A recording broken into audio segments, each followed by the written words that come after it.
Alright everybody, this is Eternal Blade here, and I just wanted to do a quick video here to help out a user of VFX Limited.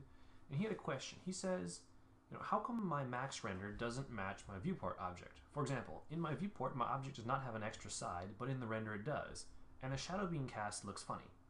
Now he sent me some images here with what he had.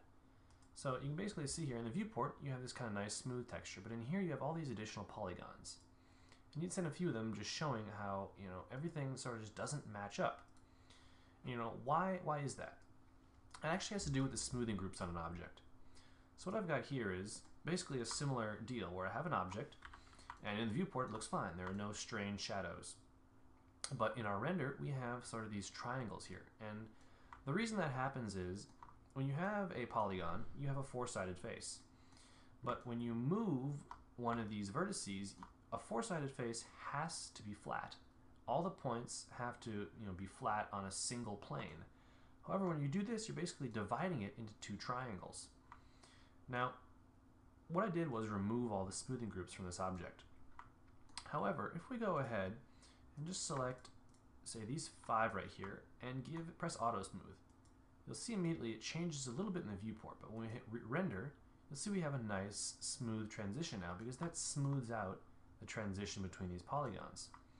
Otherwise, you're just going to have sort of a triangle dividing it here and dividing it here. That way Max can interpolate and actually figure out what's going on in the scene. So that's sort of the reason that your polygons will look different in the viewport than they do in the render. And again, if you go to Clear All and you re-render, you're going to get those same little squares. Those triangles. And then if you go to your vertex here, and let's say I move this one and just drag it back a little bit, you're going to see immediately we're going to have 2 more sets of triangles form on the right hand side. And there you are, your 2 sets of triangles plus the one on the top.